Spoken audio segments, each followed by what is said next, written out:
the Red Hot Reds podcast. Here are your hosts, Ricky Logan and Roger Straz.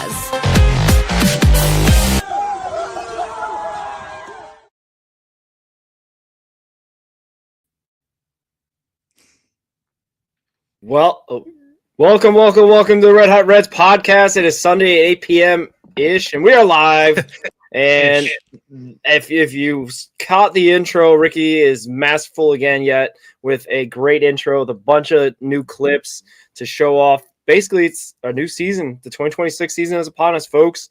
We are ready to rock and roll. We're really appreciative of all you guys that are tuning in. All the subscribers that have subscribed in the last 30 days, we're really appreciative of that. We're trying to get bigger and better, and we're even expanding in terms of our shows and all that. Tonight, we are covering our predictions for the our predictions for the 26-man opening day roster. I almost got caught up because Monday show, just as a programming note, we have the first episode dropping of Minor League Mondays. It's going to be our top 30 prospects. It's going to be recorded. We already got it in the can, ready to debut for you. We're not going live tomorrow for anyone out there, just a programming note. But it is the first edition ever of Minor League Mondays, so check out that. Really appreciative of all your work, Ricky, and all the stuff you've been doing behind the scenes to get that out. So, but how you been? Doing all right. Over here in the greater Cincinnati area, we got some very strong wins. There's a possibility we lose some internet tonight, but other than that, doing pretty well. How about yourself? I say we should be used to that type of thing with possibly losing our live feed, live show recording, what have you. But no, it's been good. We're busy getting out the content to you guys. We're going to have shows every Sunday at 8 p.m. We're the Red Hot Reds, the Cincinnati Reds podcast. We cover the Reds from the DSL, the Dominican Summer League, all the way up to the Big League Club. Sundays are going to be mostly focused on the Big League Club and how their stuff is going. Like today, the opening day roster, the 26-man roster predictions. And on Mondays, like I said, we're going to be covering the DSL, the ACL. We're talking about Daytona, talking about Chattanooga, Dayton, and Louisville exclusively. And as far as I know, as far as I've seen, we are the only podcast that covers the Reds minor league system exclusively. So please tune into that tomorrow. Please download that. We'll go through all the promos. We are not just a podcast on YouTube as you find us today, but we also are on X, we're on Instagram. We also, like I said, a podcast on Spotify and Apple and iHeart. So check that stuff out. Subscribe. If you don't catch us live, you can always download our stuff after the fact the next day. So thank you for everyone that has. We've been growing. It's been a year of growth. We're really appreciative. We're really looking forward to this season because not only are we much improved and better, but Our red legs are pretty good, Ricky. This 26-man roster debate is a lot better. We're not debating over, like Bubba Thompson is the usual joke I go to, but like Stuart Fairchild. Like there's no Stuart Fairchild kind of like defensive only kind of guy for the most part. We're talking about major leaguers trying to compete for that 26-man. I don't know exactly where you want to start. We can go anywhere. I know our topics. We want to talk about maybe the news of the day because it's been a week since we gone live. Actually, let's start there. Yeah. It came out this week that our guy, Hunter Green, got bone spurs at his elbow and is going to be out 12 to 14 weeks, was it? Or something along those lines? Yeah. Basically back around the All-Star break at the very earliest. What were your thoughts when you heard the news? I think everything went through our minds when you get the report that it's an elbow and he's already had Tommy John. So that just freaks you out a little bit. And then you hear that the UCL's clean, and it was just something that he was dealing with it last year. And I think we've made the comment, we had Clay Snowden on, that, he went from being told he wasn't doing what it takes to come back to coming back with an injury, and it never got better. And, now he goes into spring training with the same injury that he had. And, it sucks because it seems like he's damned if you do and damned if you don't with him, because you tell him he's not doing what it takes to come back, and then he does, and he's hurt. But then, you're also dealing with the injuries every year throughout his career. So it's unfortunate, but I think luckily this year we do have some pretty good pitching depth. I think Brandon Williamson pitched today, looked really good. So I think this is the year you can kind of squeeze by and be okay. I mean, obviously you want your best pitcher out there every fifth day, but Yeah. I think they have 5 other, quality above average big league pitchers, 2 that are could be a number 1 or a 2 on certain other teams as well. So I think it sucks, but I think we can survive a little bit. Yeah, I think exactly those thoughts in terms of like, I think this ball club was built with the philosophy of draft develop pitchers because you can't really get big, free agents to come to Great American Small Park and pitch.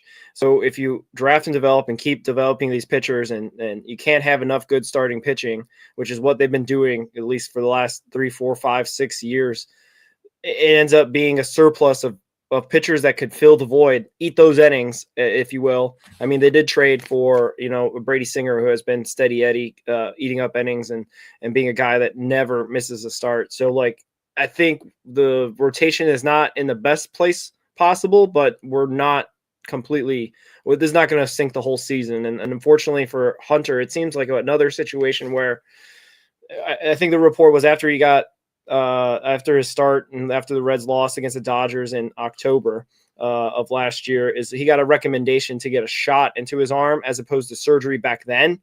So then there's this thing where, like he's trying to listen to the doctors. He's trying to do the right thing by the club and whatnot. Ends up obviously being a situation that now after, pitching just one start in spring training, his arm is needing surgery. And now all of a sudden it's part-time Hunter Green again. And that's always kind of been the mark against him is that he can never pitch a full season without getting hurt. And a lot of those guys that throw 100 plus always are susceptible, it feels like, to injuries no matter what. I don't know what we do with Hunter Green. I think the thought that Clay Stoden presented is that he's kind of a guy that we just have to accept that he's going to go 120 innings. And if he maxes out at 120 innings every season at the deal that he's at under contract, we'll kind of take it because starting pitching is expensive. Maybe there's that 2020 hindsight argument of like we could have traded him in the offseason and gotten some surplus of bats and outfield, whatever it could have been, maybe prospects as well. Coulda, woulda, shoulda. Where we are right now, I don't think we're in a terrible place in the starting rotation, which we'll talk about later in the show in terms of the guys that we anticipate going to be on the 26-man roster. But yeah, it's definitely it stinks. He doesn't get to, pitch opening day. He doesn't get to be a part of the ball club for the first half of the season. It's just another unfortunate chapter in the Hunter Green and Cincinnati Reds story.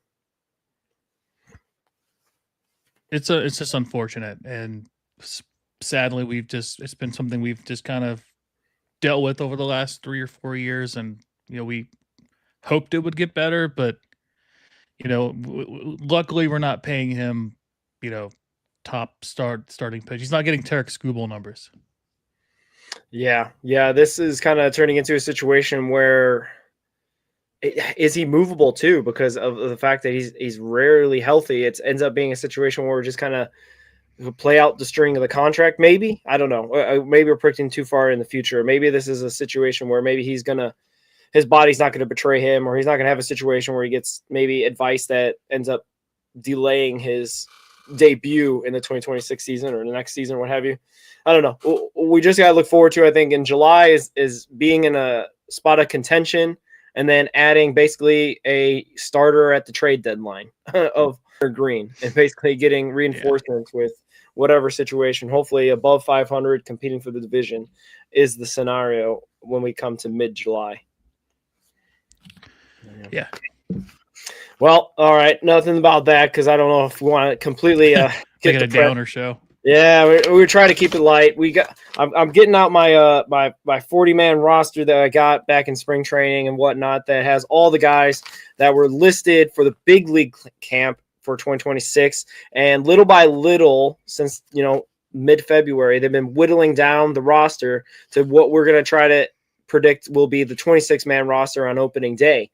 And I don't know, just a little side note, Ricky, our 26-man roster last season completely got blown up with the Stuart Fairchild situation that happened where he swung on a pitch that he was told to take or what have you, some sort of controversy. Or I think that kind of stuff doesn't fly in Tito's clubhouse where you're told to bunt.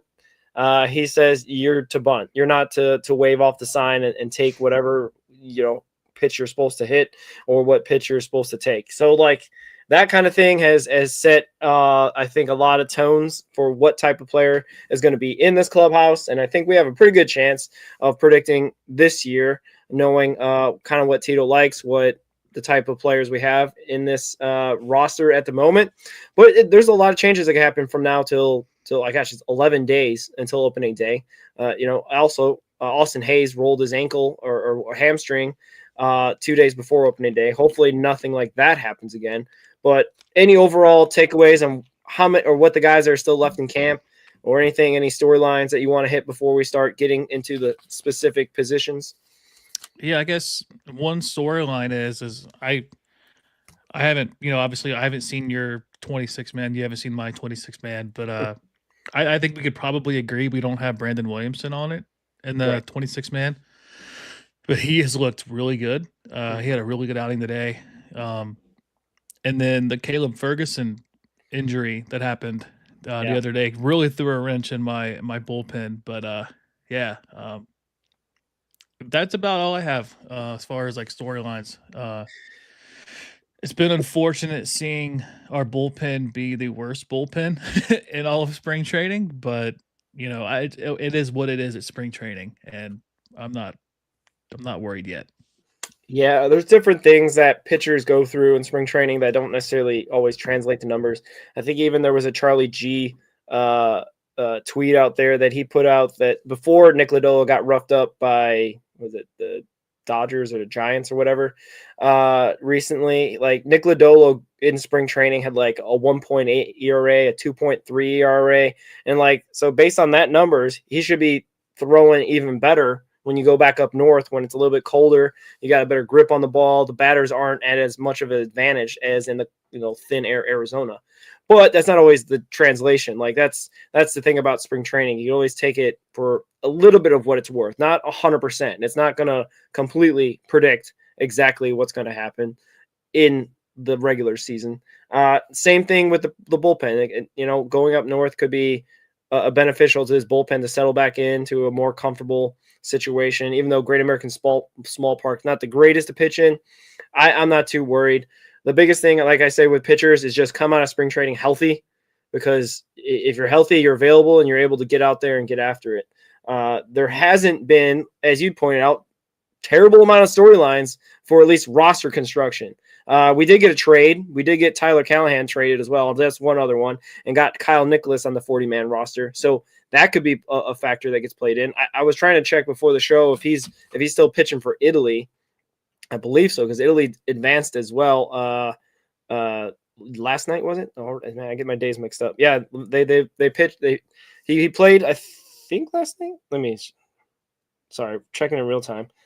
But yeah, he should be still with the Italian national team for the World Baseball Classic, going into the are they in the semifinal on Monday? Semifinals, yeah. Yeah, so that'll be a big deal if we see Kyle Nicholas pitching tomorrow and maybe on Tuesday.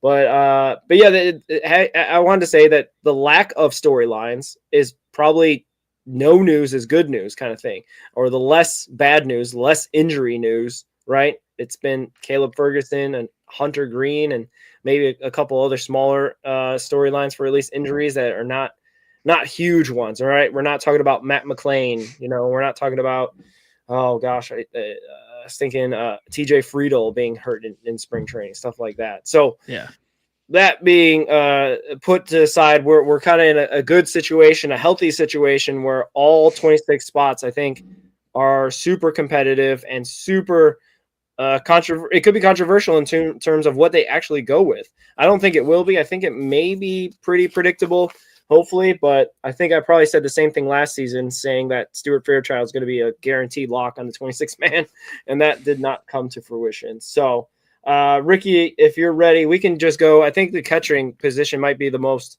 simple, plain. We know the two guys that are going to do it, barring injury, barring whatever may happen in the next couple days. But what are your thoughts on the catchers for the 26? Yeah, it was around this time last year. I think Tyler Stevenson had an oblique injury, Yeah. and we were really kind of scrambling to see what would happen. And honestly, I don't even remember what happened. I just remember that Trevino started the season out on a tear and earned the extension that he had earlier in the spring. Yeah, but I think it's kind of a lock that it's going to be Stevenson and Trevino as your two catchers. And is this is this the last opening day for Tyler Stevenson as a Cincinnati Red? That's going to be the storyline.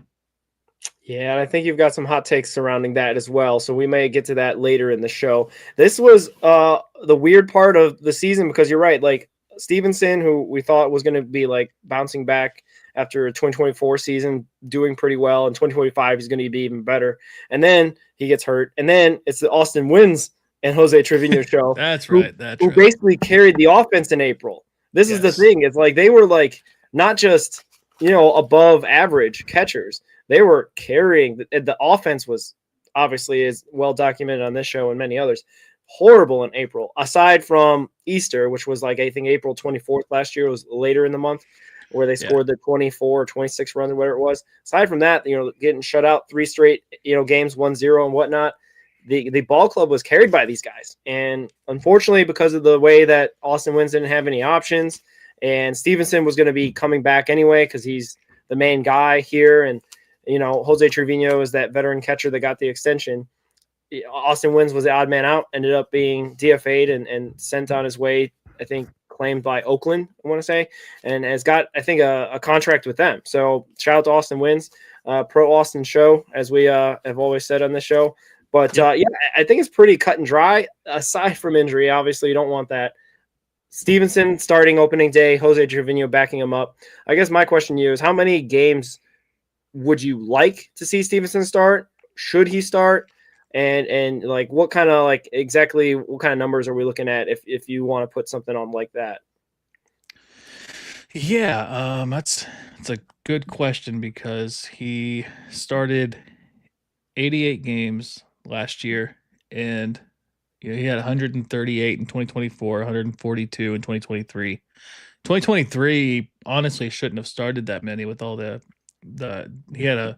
he was coming off of the injury from 22. He just did not look good at all. And 2024 he finally kind of bounced back, but last year he just, I don't know what it was, just never really got consistent, but he wasn't bad. I would say if you could get 115 games out of him as a starter, let's just say he plays 140 and you can get him like 100 as a catcher. I think that's successful.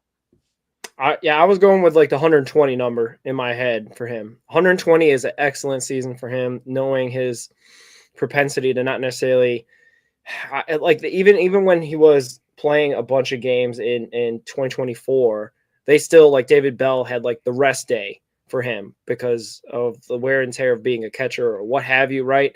And we were all kind of debating, I remember in 2024, like, dude, he's one of the better hitters on this ball club. Get him in the lineup. And he'd just be resting. He wouldn't be DH or first base or whatever. Get him in the lineup, right? I remember that argument the whole time, but maybe David Bell has something, along the lines of some sort of, prediction that like, oh yeah, he can't play 140 games because the next year he barely played 90. So I guess more than 90, north of 90, less of 140. Now maybe I'm negotiating with myself. 115 sounds great as well.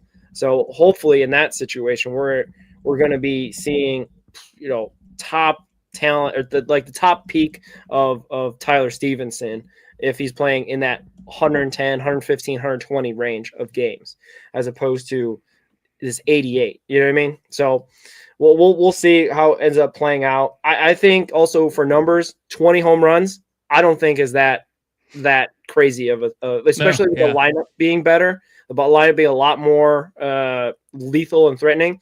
I wouldn't be surprised if we see 20 home runs out of Mr. Tyler Stevenson.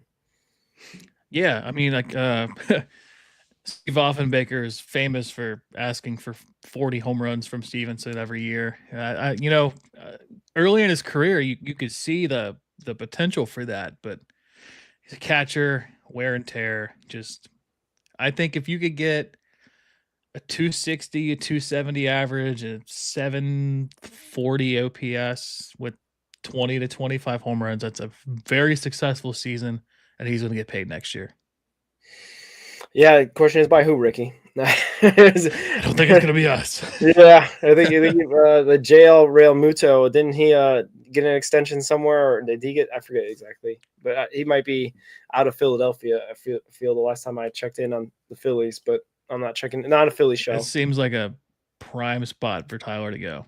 Yeah, well, we'll see. It'll be interesting to see that in terms of Tyler Stevenson's career once we hit the CBA and whatnot. It'd be very interesting to see this whole offseason just in general. But yeah, any other thoughts about our catchers? Jose Trevino, I think if he's playing 80 to 90 games, that's probably too much for him. Just as a small side note, we're wanting him to be the third day catcher, the Sunday getaway catcher, the guy that works with the bullpen or works with the starting pitchers and getting them ready and whatnot, but not necessarily the guy starting 2 out of 3 games every day. Yeah, if he's playing 80 games or more, there's either an injury to Stevenson or Stevenson's just not performing. Yeah, which not ideal because even our guy Greg Kuffner, Reds Daily, says like we have our issues with Tyler Stevenson, but where are we going to get his type of production, the capability of production that he can give, right? Obviously, right. If he's not out there, it's hard for him to be obviously as productive, and if he's injured or playing through injuries, it's hard for him to be as productive. But we definitely a healthy 120 game Tyler Stevenson, I think, bodes well for a 2026 Reds. Yeah, absolutely. So moving on, this is where I think a position battle will be interesting because we got some comments in the chat. We really appreciate you guys tuning in. But the infield, and specifically kind of the first base, but mostly the infield. What are your thoughts, Ricky, on what our infield's kind of going to look like? We've got obviously some comments in the past of like who's going to be Ellie's backup. What are we going to do with Spencer Steer? Is he like a secret infielder with his ability to play the outfield and infield? What do we do with Nathaniel Lowe? What do we do with Suarez and Hayes at third? Like all these comments. That's kind of, there's a lot more, I guess, storylines here in terms of what we're going to look like for our infield on opening day. But yeah. What are your thoughts on the infield right now? Yeah, so if you want my list that I have Spencer Steer, Eugenio Suarez, Matt McClain, Ellie De La Cruz, Sal Stewart, and Nathaniel Lowe as my infielders.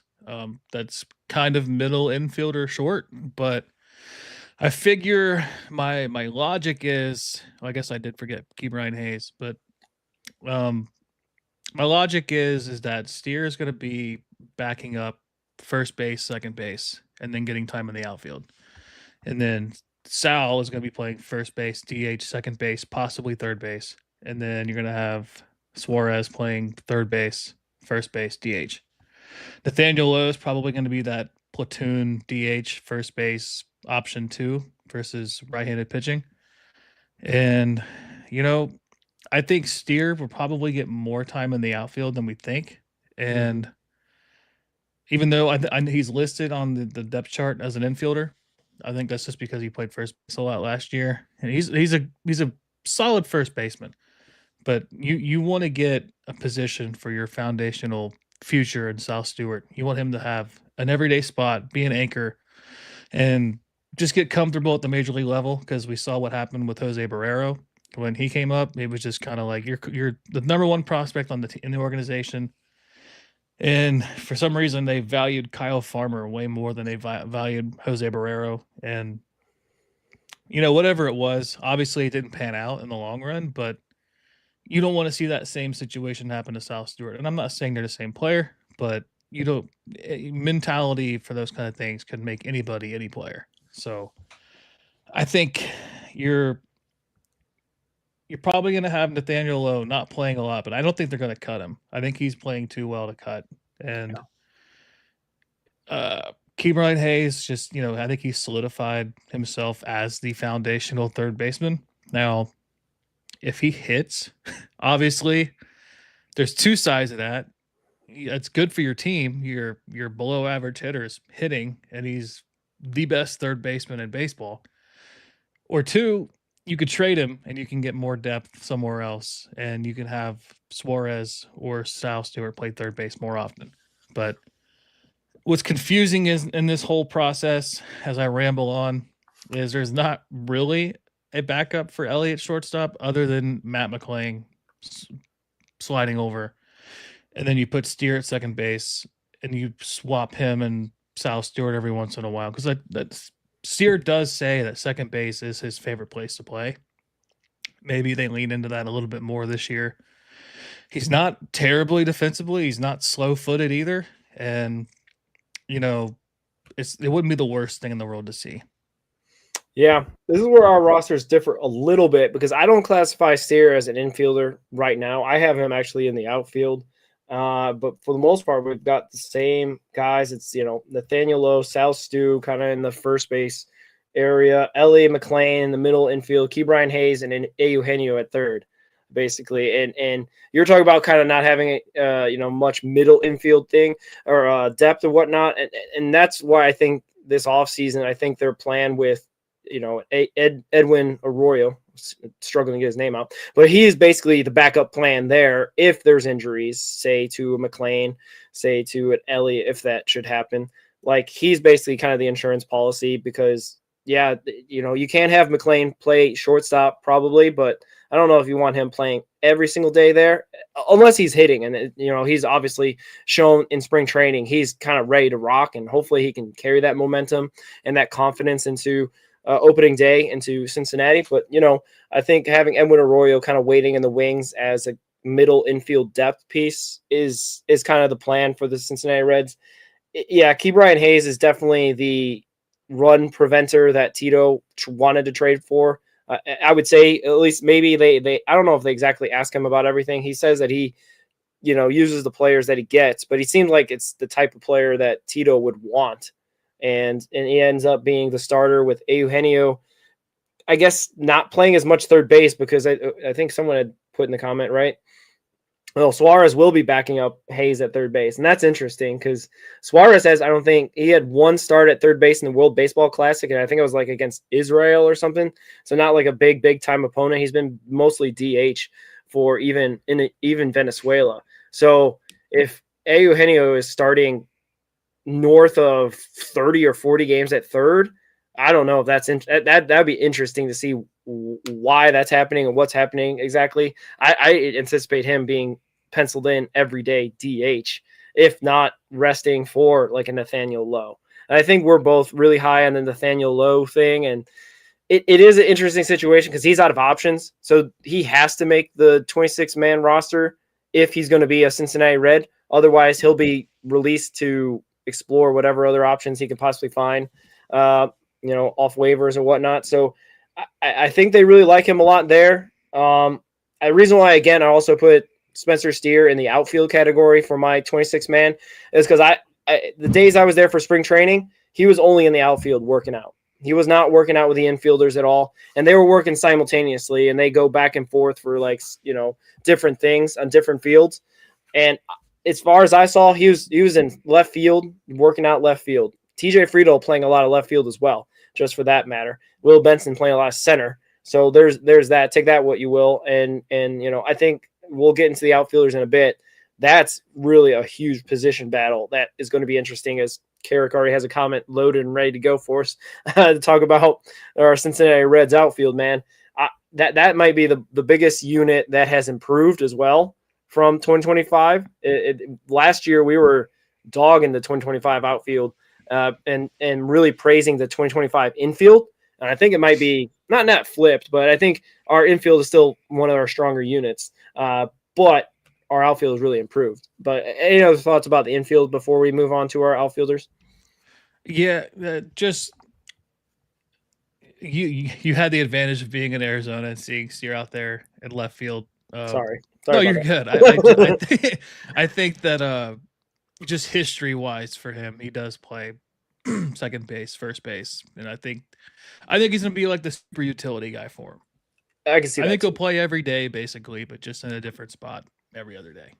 Yeah, so long as he's hitting. This is the thing I think that we had slight issue with last year when our roster got whittled down with a Hayes injury, with a Stevenson injury, is that our offense ended up having a DH that had one good arm, his non-throwing arm, and he had to go up there and hit for like 100. The Spencer Steer, that is. Was it even And that? yeah, and it was kind of very apparent. Like I'm not obviously a baseball scout by any means. I was just a fan that watches the game closely, and it didn't look like 100% Spencer Steer. And he later admitted that on a Jim Day podcast that he had been hurt since June of 2024 and basically wasn't 100% until June 2025.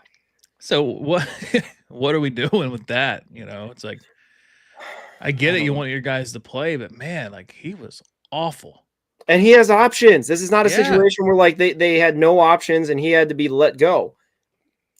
Okay, just an organizational thing that obviously is above Tito's pay grade. Those are the people that should be making that choice. Because if you think about it, when that happened, they brought up Hines, and Hines, had that tear, and then they optioned him back down.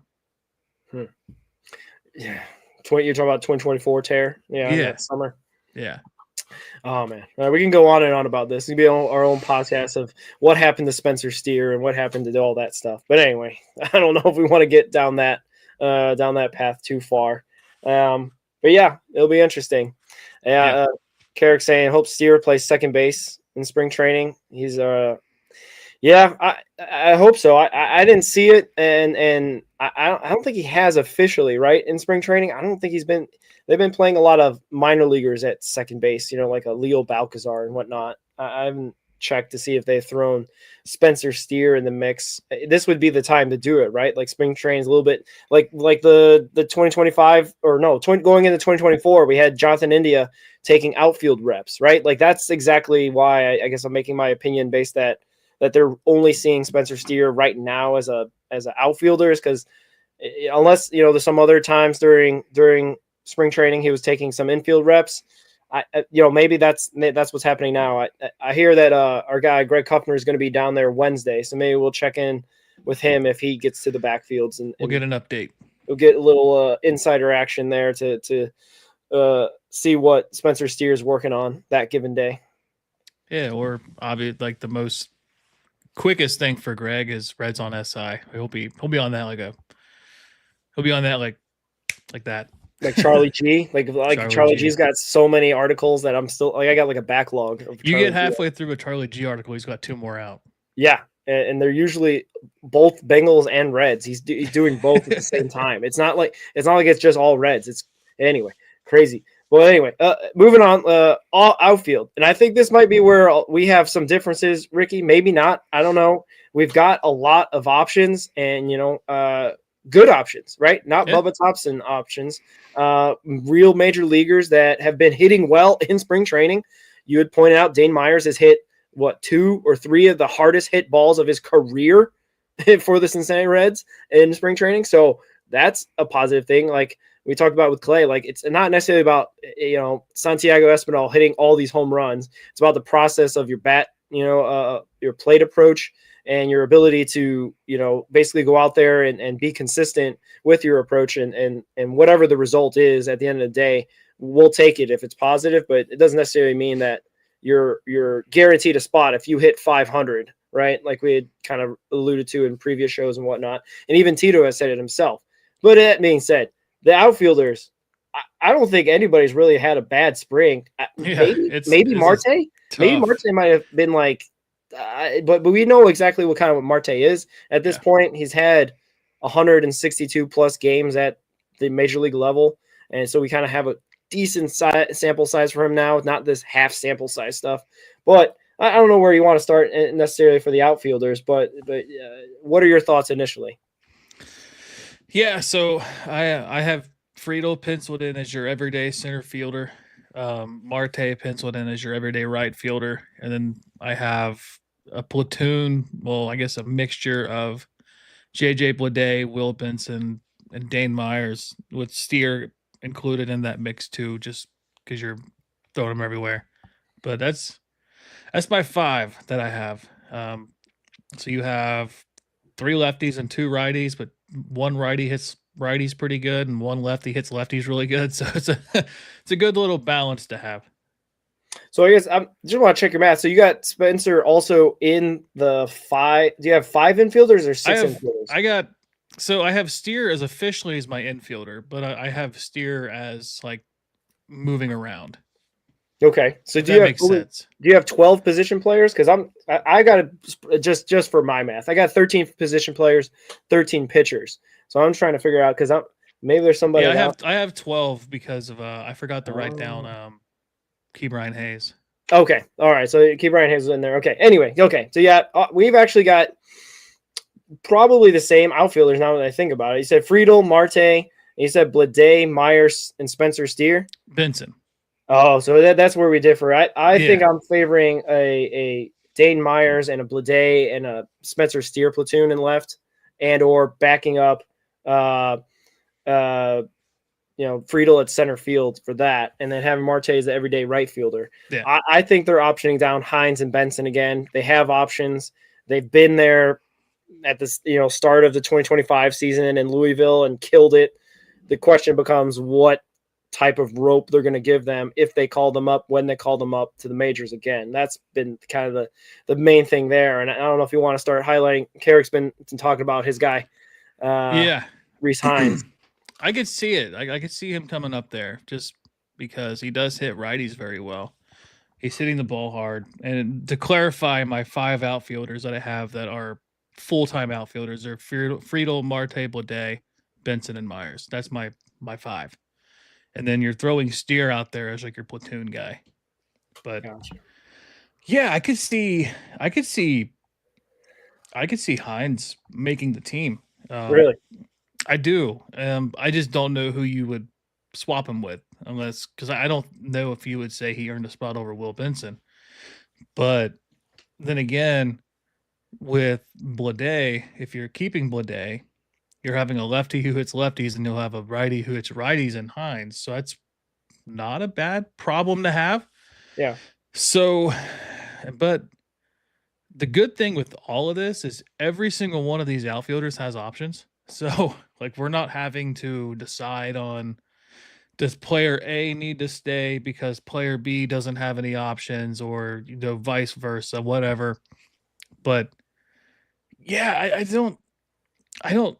don't know if Benson's a lock. I do know that Tito, in their first meeting in spring training, basically said, this conversation we're having this year is a whole lot different than what we had last year.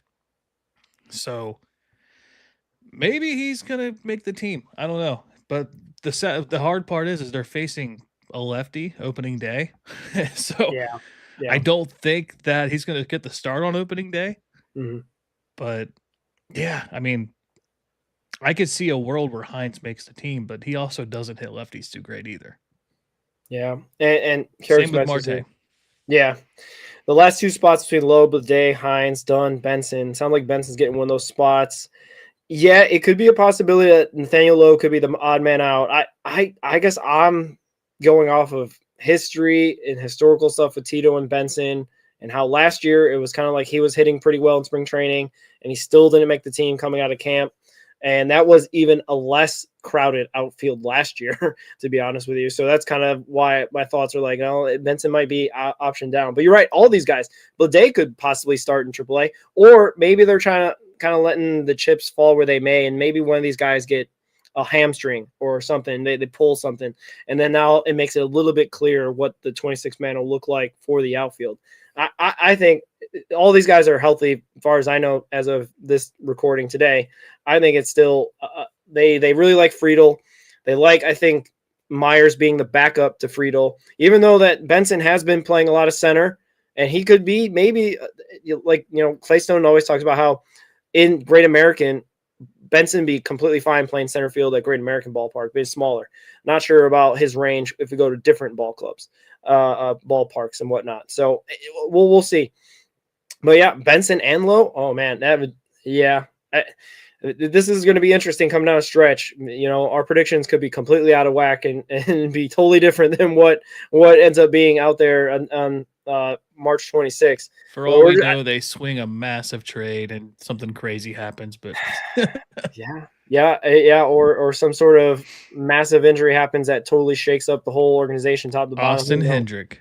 Yeah, yeah, but there's still a lot of these guys. I feel like whatever it ends up, the permutations end up looking, I'm not going to be upset seeing JJ Bidet starting in left field on opening day, right? Yeah. Or a Reese Hines, or you know what I mean? Like I feel like, or you say he doesn't hit lefty, so maybe he plays day 2 or day 3. But like like stuff like that. If they're in the roster, I'm not scratching my head wondering why like Stuart Fairchild's getting like 100 starts in center field, right? Yeah. Like in 2024, for example. So like, or we're seeing like a Bubba Thompson being added. It doesn't feel like we're getting into that territory as of right now. Like we're still 11 days out. A lot can change, but at the same time, I'm really happy with any of these options here. I'm not saying that Hines doesn't deserve it. I think Benson has been playing his tail off and can be flexible to play all 4 outfield positions, or all three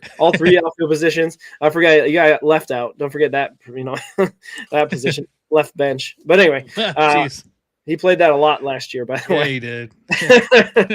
but I feel good with a lot of these guys. Whatever the it ends up looking like in the 5-man outfield. I think for sure that they're going to have a 5-man outfield out there.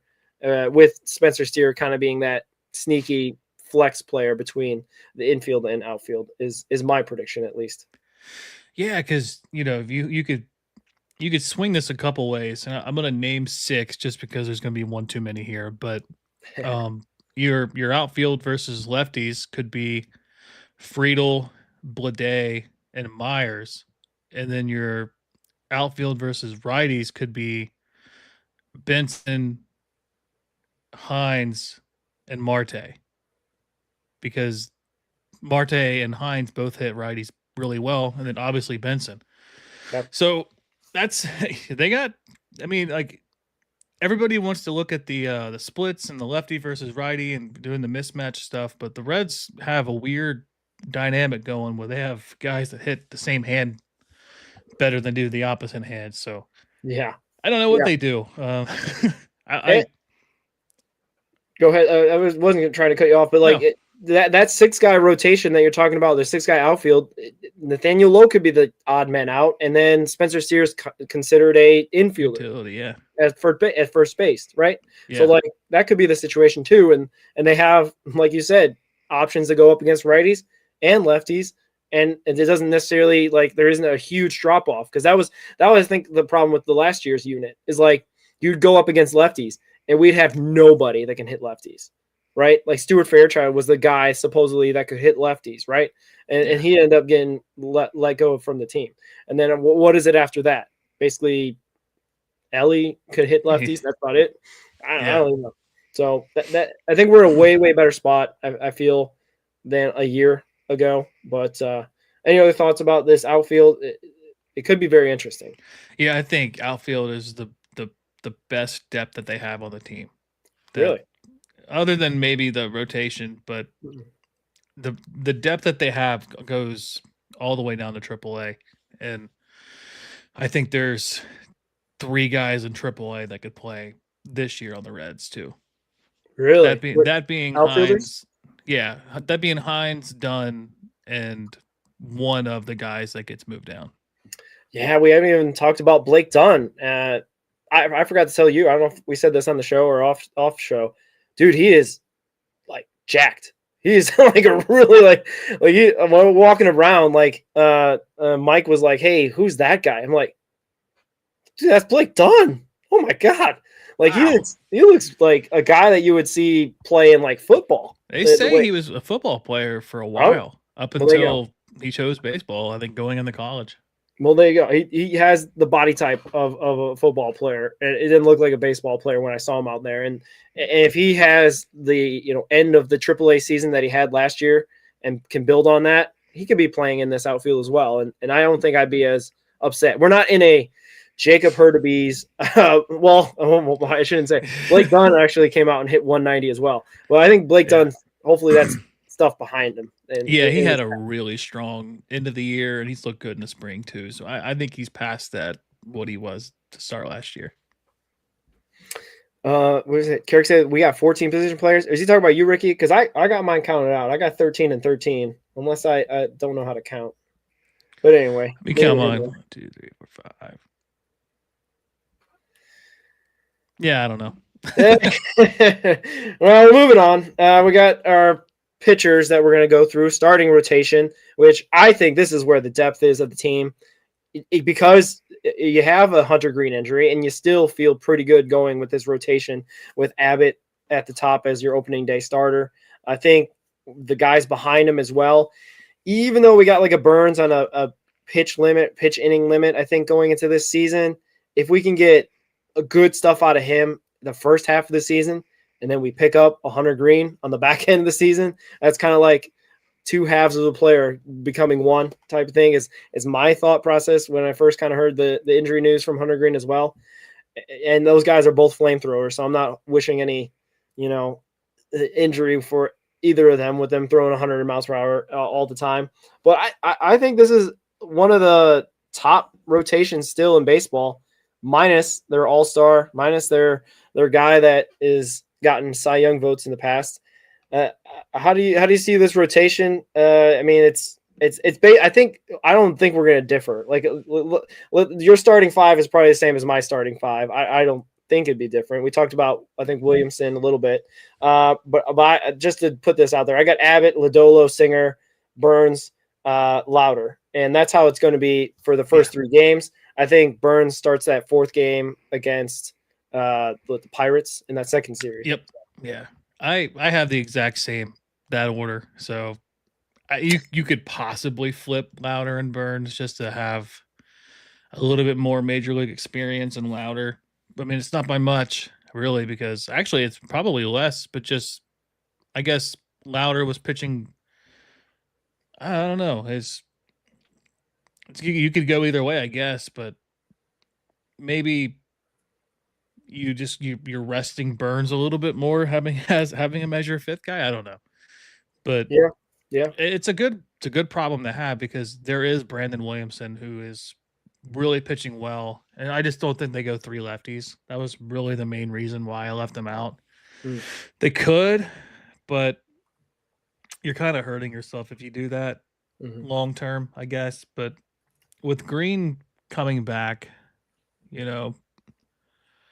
maybe that's a way you can find a way to trade Singer during the season. And I don't know what you do with that, but they have a lot of depth, and they have some minor league pitchers who are, pretty close to being there too. Jose Franco being one of them. I still think he's a starter for this year. I think he eventually might transition into a reliever role, but coming off of Tommy John like 2 years ago now, I think last year was his first year they were kind of trying to get him going. He pitched no more than 4 innings, I believe. I think this year they might stretch him out a little bit more, but if they don't stretch him out this year, then I think the signs are that they are moving him to the bullpen. But you've also got Chase Petty, who I've seen some talk around him being a little better with his command. And then that's about all. We have probably 7 starters, 8 starters that are ready, and that's not including Hunter Green. Yeah, I think it's a good problem to have all these guys in AAA. Unfortunately, not necessarily ready to go. Not even mentioning a guy like Julian Aguiar, who has looked great this spring. The guy I was really excited about to talk about with our starting 5 of starting pitchers is Rhett Louder. He had come back from a long road of his arm. He has a back oblique or something like that. It started with a forearm strain, and then it turned into an oblique, I think. Yeah, and it's just he never got healthy last year. Yeah, until the very, very end, where I think he made one, start in like ACL or something like that. But anyway, he goes in the Arizona Fall League to basically continue his season, to continue his work. Has looked great in the Arizona Fall League. Continue that into spring. So I'm actually most excited to see what he looks like in 2026, hopefully being able to be successful and effective with the array of pitches that he has. You know, obviously we got the flamethrowers like Hunter and Burns, and it's not no knock on him for his stuff, but he's more of a crafty pitcher at 95, 96. So like, it's kind of like, okay, but I'm really excited to see what kind of contribution he can do for this ball club, because when he came up in 2024, he looked excellent, right? He came out really pitching well at the end of 2024. I think for like a September call up or what have you, or a late season call up. Yeah. But yeah, just to kind of go through the guys that could be in AAA, talk about Jose Franco, Chase Petty, as you talk about, Julian Aguiar, Kevin Abel, Stan Benschotter, Davis Daniel, Brandon Liebrandt, Ryan Cardona, and our guy Nate Peterson, the guy we picked up from the Brewers. So and don't leave out Carson Spires coming back potentially in the summer, late summer. Yeah, he's still injured and got released and signed back on. He had Tommy John, I think, back in June, I think. Yeah. Or it was earlier in the season. Sounds right. Jose Acuna, Carrick brings up Jose Acuna too. Another one. They got some pitching depth that we're really excited about. And yeah, that's why I was surprised about your Louder talk too, is he made 5 starts. And I think 4 of them were rehab starts, and then he made 4 appearances in the fall league. So he pitched as much in the fall league as he did all year. Yeah, and that I think was really kind of just extended rehab, because in the fall league they don't really stretch you out too much, maybe 3-4 innings at most when we're talking to Jonathan Harmon and whatnot. But that's why I was surprised at your comment saying that the outfield's got the most depth. I'm like, dude, we got starting pitching. Hopefully we're not going to have to go all the way down to number 14 on the options list and whatnot. But I think like we talked about all last year going into the season, the foundation of how they construct their roster is they want to draft and develop pitchers. And in this ballpark, in this, day and age where starting pitching is just super expensive, but super risky for injury, I think the Reds are doing it the right way. And also, like we also talk about a lot in the show, Derek Johnson is the right guy to lead this director of pitching and, pitching coach at the major league level. He's the guy that's really, I think this is a byproduct of his, development and work in this organization. Hopefully that they're following whatever he's been putting down there. And a lot of these guys hopefully will be able to be, contributors, whether that's a Chase Petty or Jose Franco to this ball club in 2026. It'll be exciting to see at the very least. The one thing I had rumbling around my head, and they talked about it on the Reds media space, and you guys probably also wrote about it in Reds on SI, is do the Reds go to a 6-man rotation at some point in this year? I think they could. I think there's more cons than pros. But then again, like you have a rotation that has injury history. So I guess taking 1 or 2 starts away from each pitcher might be a good thing. So yeah, I had another theory too, but I never published it, was you basically pitch Louder and Burns in the same game. Like you would just go 3 innings each. Yeah. And then, because you would limit both of them, and then you would you would be guaranteed almost, knock on wood, but guaranteeing yourself 6 innings of a starting pitcher and then go into your bullpen. Yeah. Why not? We could try it. We try that maybe at certain points of the season. As you know, as this is probably my biggest gripe against this organization in 2024, the David Bell era, is no openers. Okay. That's at least the one thing that I can appreciate, the old schoolness of Tito, is that he maybe did it once. I think he did it for Lodolo when he was having a baby. Like, okay, that's excusable, fine. But none of this, Buck Farmer's still in the system, by the way. But Buck Farmer made so many opener starts in 2024. I wanted to pull my hair out, because it was one of those situations where, like, you see, like, the probables of who's starting, and it's like whoever for the other team. And then for the Reds, TBA. It's like, oh my gosh, we're going to have an opener. Are you kidding me? Like, get out of here. Like, anyway, but that's just my old man, get off my lawn take. No openers in 2026, Tito. unless it's, completely necessary. Someone gets sick or someone's having another kid or whatnot or whatever. Maybe some weird weather or something. I don't know what could happen. Yeah, I feel like Tito's philosophy is his bullpen's going to pitch every day, so he's not gonna have an opener. Yeah, that's good. Shout out to Carrick. He's shouting out another starting pitcher, Javi Rivera. Looking forward to him. Hopefully in Dayton. Dayton's gonna be a good team, man. Yeah, I think so. We got to get out there in April at the very least, because that might be, as far as we know for Alfredo Duno, that might be as long as he's there. He might get moved up quicker. He might be there a month. Maybe, yeah. I mean, that's how long Rhett Lauder and Chase Burns were there. They were there for like less than a month. But this pitcher's a little bit different. So maybe May. He might be there till May, when it starts to warm up and whatnot. But yeah, we'll keep tabs on Javi Rivera as well for this minor league Mondays. I don't know if you guys caught it at the top end. I'll just do a reset of promoting Sundays like we're doing right now, talking about the big league club and everything that's happened with them. But we now are debuting tomorrow a new episode of Minor League Mondays. It's going to be our refreshed list of the top 30 prospects for the Reds and organization, and that is going to be pre-recorded. We're not going live tomorrow. Got some scheduling conflicts, but after that, on the 23rd and the 30th, we will be, I believe, going live covering the Reds AAA and AA system on the 23rd, and then also the High A Dayton and Daytona on the 30th, previewing their season. We'll have a better idea of their rosters, and we'll have some predictions and thoughts and guys to look forward to for those teams and organizations. But Minor League Mondays coming tomorrow. Check it out. Spotify, Apple Podcast, YouTube, iHeart, all those places. Check it out. We'll have clips. In fact, Ricky, you put a clip up today already about our guy Kunzel, and talk about that. Yeah, we got him. Basically, a little teaser for tomorrow's show. We have him starting the season in AAA. I think that's probably a consensus for most people, just off the year he had last year in AA. I think he's earned the promotion. We talk about him, had he had a little bit more minor league experience, he's probably a dark horse candidate for the major league bullpen this year. But that clip for us was pretty big. It was almost 8,000 views. So yeah, seems like Trevor Kuntz was a hot topic on YouTube.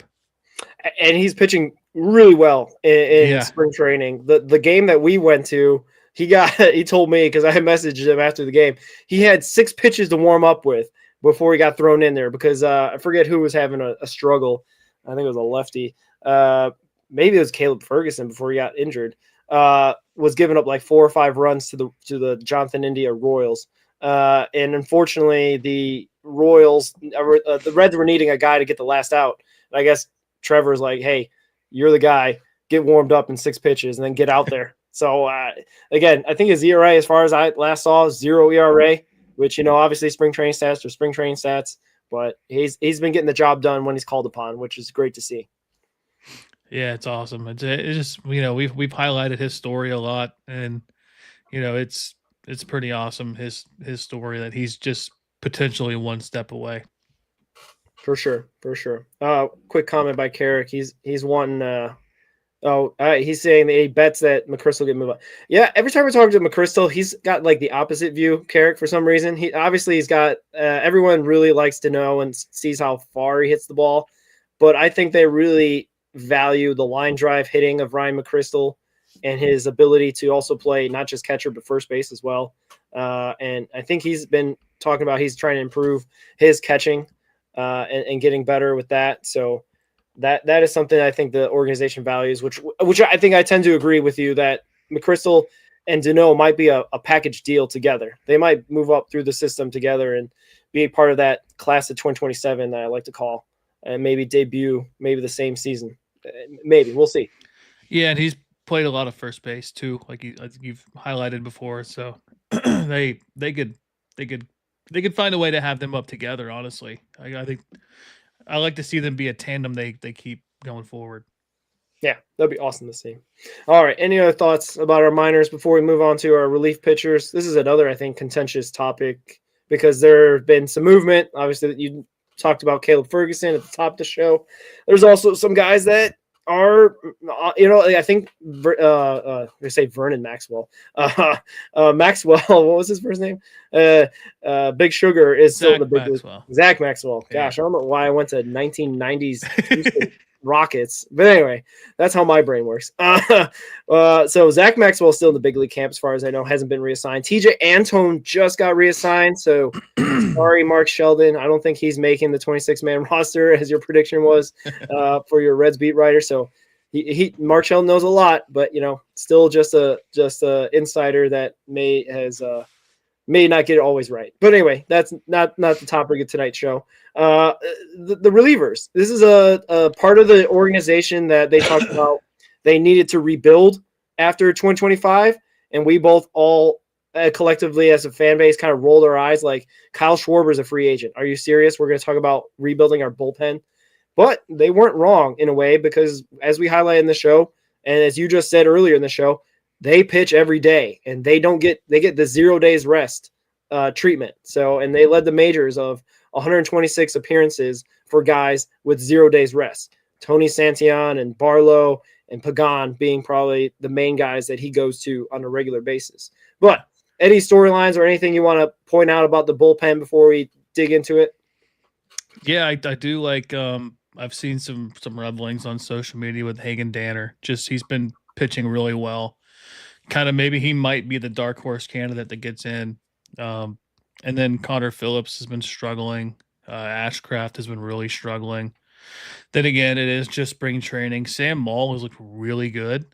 So there's another piece that I was kind of thinking they were going to DFA or trade. But now with the Ferguson injury, I think that he might have secured himself a spot in the bullpen for sure, just based off he's only the second lefty, or the second lefty I think that's in there.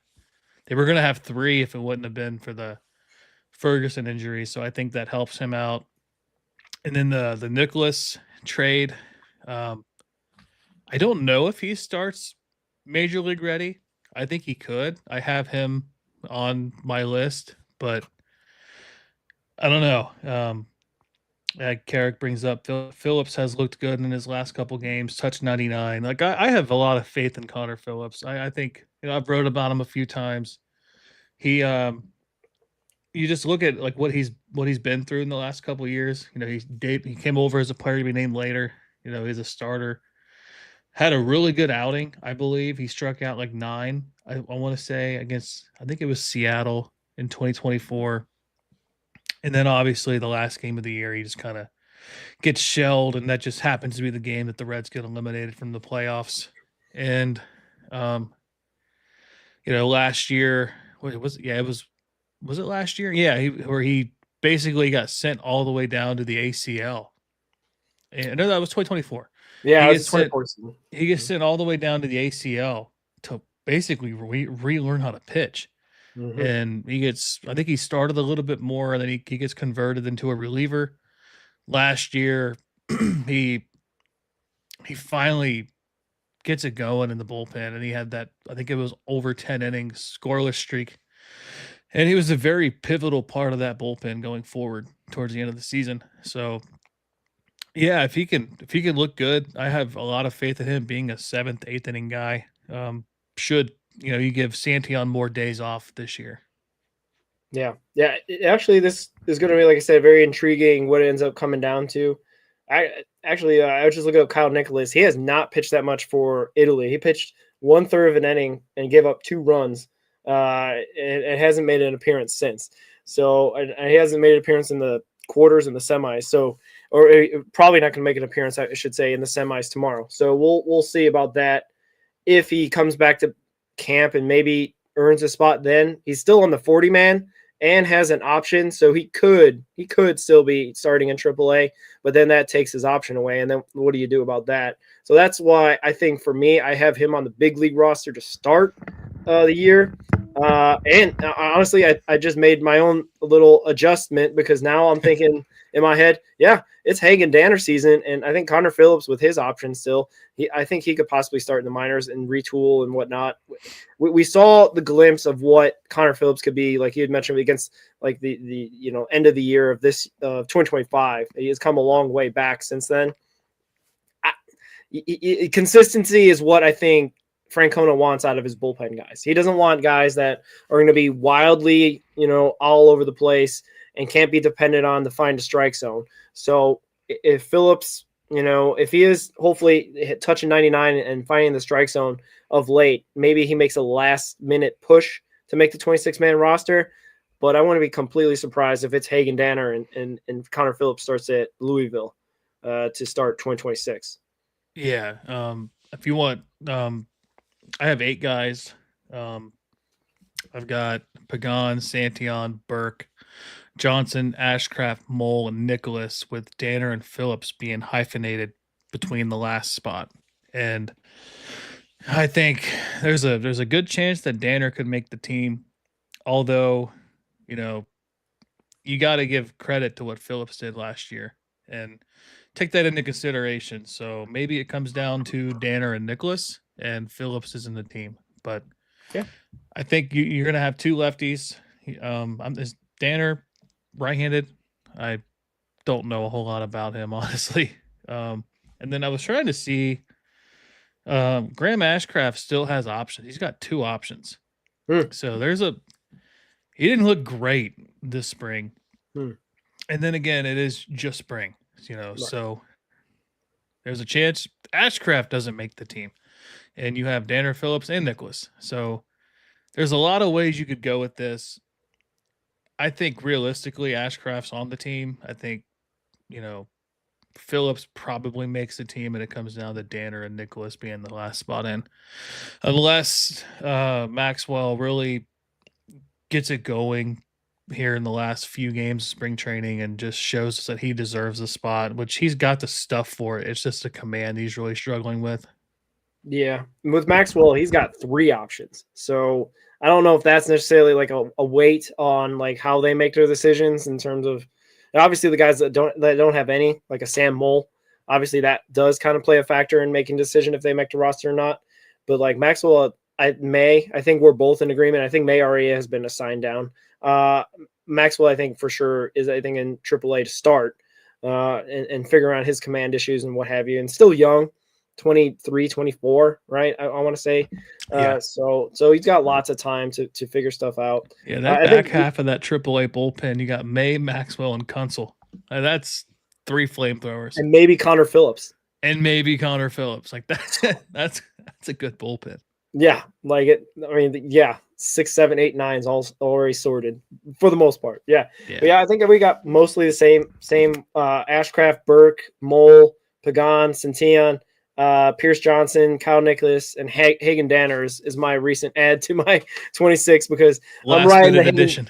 Yeah, I'm riding the Hagen Danner wave. I got to get a good take in here sometimes, Ricky. I can't always get the bad end of the takes where I'm picking River San Martin and whatnot. But who was the guy from Oakland that you had on the Cooper Bowman? Bowman. That was last year's show. So if anybody is a day one that remembers the Cooper Bowman take, hopefully you've forgotten it by now. But anyway, I'll go back and clip it. Yeah, it's out there somewhere. Anyway, but yeah, I'm gonna ride this Hagen Danner train because you know what, Bryce Spalding knows ball, and he seems to be on that train to have him make the opening day roster, and he's been pitching well. So shout out to him, a guy that I think was just recent addition to the team, right? Like a minor league. Yeah, it was deal. very very recent. I think early February, late January. So like a guy that wasn't probably figuring to be a part of this ball club, or maybe just part of the minor league part of the ball club to try to earn a spot, is maybe ahead of schedule for his progression with this team. And yeah, shout out to him. His spring training stats just throw out there are pretty decent. He's got 11.6 strikeouts per 9. He's only walking 2.6 per 9. He doesn't have any options either. Well, there you go. I thought he came on a minor league deal. They don't have that. I guess I don't know exactly how they write up. He's got half a season of service time too. That just goes to show you how much he was sit up and sit down. Interesting. Yeah, mostly with the Blue Jays organization, looks like. Yeah. So, well, if that's the case, then they must really, really like him if they do end up making it. I feel like now I'm, again, setting him up for failure now by picking him in my 26 man. Don't clip it. Don't clip this, please. because now I feel like I'm I'm getting into this territory where I'm gonna doom him for all eternity as a Red. But anyway, and moving on with that. Any other thoughts with the relief pitching? This should be another strength of the organization as well, as we've seen at least how Tito is able to manipulate them and use them in the right spot. So I'm excited that they did retool it. Although, obviously I made those comments that we rolled our eyes. But what thoughts do you have any more of that? Yeah, I think overall, if there's, I really trust Terry Francona with the bullpen. Like, if there's one thing that people might not like his lineup choices, they might not like, X, Y, and B, X, Y, and Z. But if there's one thing I think we can all agree on is how he handles the pitching staff, and I think he's going to get the right guys out there, and we're all going to roll our eyes at the the decision to bring in Ian Jabot opening day. But we got to remember he was out for an entire year learning a new team. There really wasn't a guaranteed closer role because in 2024, I mean, who was the closer in 2024? Diaz. Yeah. And he had struggled 2024 and he looked even worse. And I think he was injured to start the year. Yeah. Last year. So there really wasn't a designated closer. Pagan just kind of earned it and had a career year doing so. So, I really trust Tito when it comes to this. The pitching staff is more specifically the bullpen. Yeah, for sure. For sure. I even trust him as well with our starters as well. He really stretched out some guys and gave confidence to guys like Abbott and Lodolo and Hunter Green as well to trust them late in the innings into games and whatnot. So overall, I think that is one of the best aspects that we learned about Tito's management style and management in general in 2025 and feel confident going even in 2026 the same way about that. So it'll be, I think, a good season pitching wise. I think I made that comment on Tommy's show, which I think will be coming out tomorrow. We do a Reds preview with Tommy Bennett on his baseball scoop. So shout out to that real quick. We'll promote that as well on our socials so you can see that. Both of us appeared on his show talking Reds. Is that I feel like the pitching might take a step back, but the hitting will definitely take maybe 2 steps forward, which will hopefully keep this ball club in that goal of hitting 90 wins. But yeah, that's basically kind of my thought. But to be honest with you, that doesn't mean that they're going to fall all the way back to earth in the pitching. We're just, missing Hunter for obviously half a year and maybe got some guys that, in their first really full seasons with Lauder and Burns may have some struggles, may have some adjustment, obviously it is the majors, right? Like, it's not like they're going up against, minor leaguers all the time. So they're going to have to really kind of prove their worth to stay with this ball club. But we're really excited about these guys, all 26. That's, I guess, the main takeaway for me, Ricky, is that we're not in a situation where we're like, oh my goodness, are we going to field guys that are borderline major leaguers? So I feel really good about the options we have now. Yeah, absolutely. I feel really good about this pitching staff in general. Yeah, for sure. I think you have some takes though, Ricky, about some guys here, and I think we're in the portion of the show where we can get off some stuff off our chest and whatnot. If you're ready for that, I know you've been holding on to these takes for a little bit. Are you ready to tell the world how you really feel? Yeah. So I'm trying to remember what I had. All right. I'll do Carrick's comment here. Danner signed a minor league contract. As long as he doesn't have opt-outs, we can send him down. I doubt he has opt-outs, especially because, Ricky, you pointed out he's got like less than half a year of service time. 0.5, That's why I was surprised that he has no options. I'll check. Usually Fangraphs is pretty good about this, but maybe the deal that he has just kind of like a minor league deal where he's already assigned to the minors, and maybe he has to be added to our 40-man if he is going to be, you know what I mean? And then at that point, maybe he has zero options. Maybe that's what the situation is. I don't know. But anyway. So I found it. Okay. So I don't want to say it's really a take. It's just more of a discussion that we could have. Here we are going into April. Why no Stevenson or Lodolo talks for an extension. And I don't feel comfortable thinking that, let's just say Green comes back, and I think we get a better trade for Lodolo this trade deadline Mhm. as opposed to Singer, because Singer's got half a season of control where Lodolo would have a whole nother year. And then the same situation with Stevenson. But what the issue with Stevenson is we don't have a major league ready catcher who is, I mean, you could say, why am I drawing a blank on his name? He played Will last Banfield? year. Will Banfield. You could say potentially Connor Burns, maybe Trotwine, maybe, but they're really there just to catch. They're going to bat ninth every day. They're in a weird situation because you don't want to rush Alfredo Duno. Like, he's your next, I think, superstar.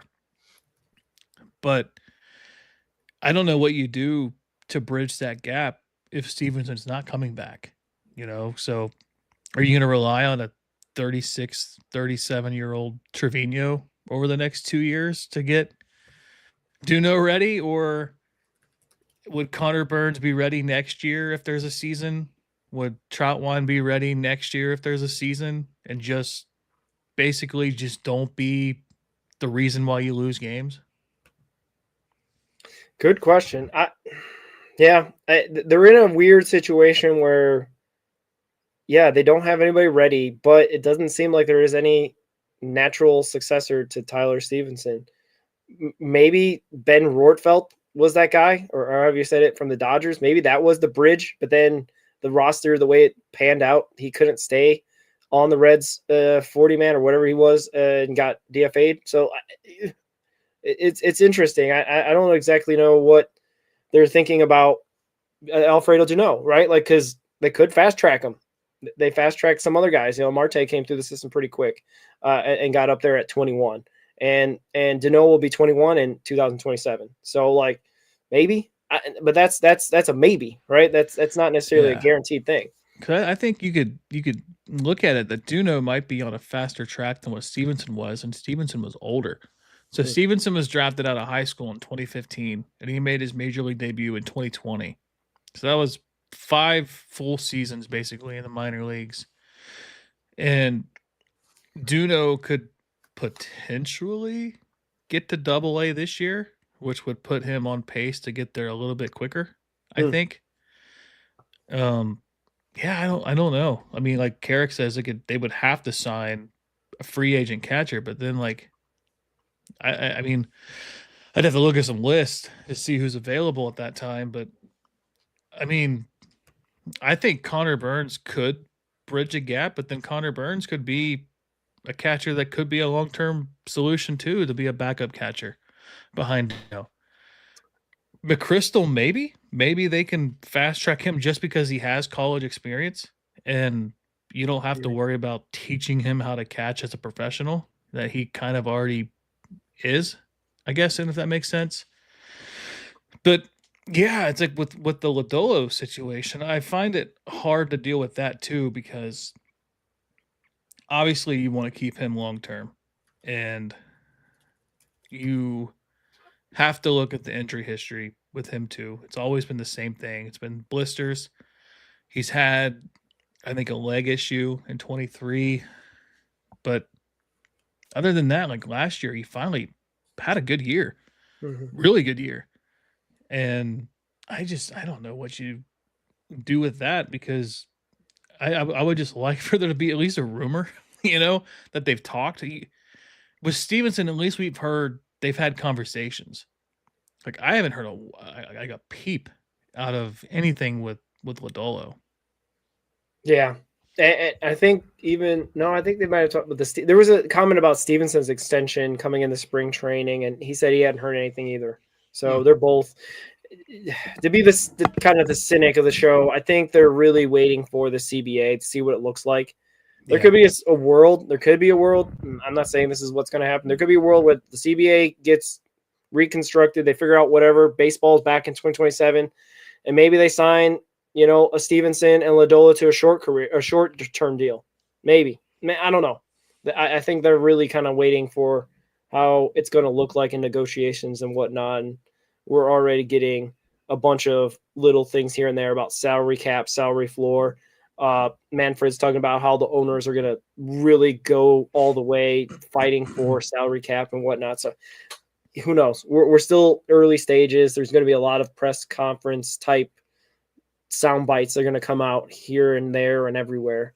And then also, the players union got a different organizational leader. So we'll see what he starts to say in press conferences and whatnot. As far as I know, Bruce Meyer's not much of a talker. He's more of a guy that wants to get in a room and close the doors and have them drawn out negotiations. I don't know how much he's going to be doing a lot of talking in front of cameras. Yeah, I think the biggest fear with what's going on is, was it 1994 was, the argument behind it was a salary cap. And here we are, 32 years later, and contracts are even more outrageous. So, and I'm not saying that they shouldn't be. I'm just saying, like, from the owner's perspective, which I'm not saying they're right or wrong, that's their contracts they give out are strictly on them for giving them out. They don't have to pay those guys. That's what they're doing. It's checks and balances, but if they went to strike in 94 over guys making, $4 or $5 million a year, and here we are 32 years later, guys making $70 million a year. It's I fear that the strike could potentially be an outcome, and I don't think it will be. I'm not saying it will be. I fear that could be. The fear is the Reds have a year like the Expos, and we could strike. Yeah. Although I am with Carrick, as long as we can get to the backfield in 2027 in March, I think I'll be okay. I'll be out there for sure. Yeah, we'll have to definitely try to meet up out there and see some guys and like I said, it's so crazy all the baseball's happening in just Phoenix. Obviously, the same thing's happening over there in Florida, a little bit more spread out there, I believe, in the Grapefruit League or whatever they call it. But yeah, it's just all baseball all the time out there. It's awesome. But any other thoughts about your guys not extending? I think I agree also with, I think Abbott and McLean are definitely guys they should prioritize to extend. I'm not sure about Lodolo though. I think he's going to be a little pricey if he has another good year. Yeah, and that I think they might play out the string of player control with him and arbitration and just see, thank you for your service type of thing. So, or trade him before he is out of team control. And that's my take is that they find a way to trade him this year with Hunter coming back, with Williamson coming up. They have replacements for him. And I'm not saying that they're better. I'm not saying that at all. But let's just say you're fighting for a wild card spot as opposed to the division. Maybe you could get away with, especially if Lodolo's missing time with blisters again, and you can get a decent trade out of him. Like maybe you can get a legit prospect, but I don't know. It would just depend on how well Williamson's doing in AAA and how well Louder and Burns are doing during the season to really dictate that. Mm-hmm. Yeah, for sure. My hot take, just to cap it off, is that the mayor of Cincinnati should declare the Friday after opening day a day off, and nobody has to go to work that day. Yes, because everybody's going to be there or thereabouts the game, whether they're at the game or outside the game, or whatever. They're going to have a good time. And then, opening days for the last 10 years or so has been like Thursday, right? So then just make a long weekend out of it, and can we make it a federal holiday while we're at it? Yeah, sure. Why not? We'll see. If there's no baseball in 2027, it'd be kind of a useless holiday. So, it'll be in memorandum. Yeah.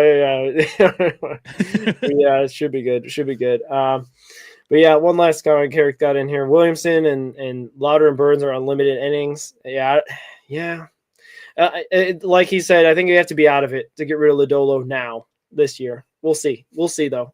There's a lot of baseball to be played, a lot of things to be decided from here till opening day as well. So we'll keep it all covered here on the Red Hot Reds, Cincinnati Reds podcast for at least the Major League Ball Club on Sunday nights, but debuting Monday, Minor League Mondays. Check it out. Our debut episode is tomorrow. It's not going to be live, so you guys can be in the chat, but we won't be. I think probably responding if anything. We can hang out in the chat. Yeah. We won't be responding live. Yeah. On video format anyway. Exactly.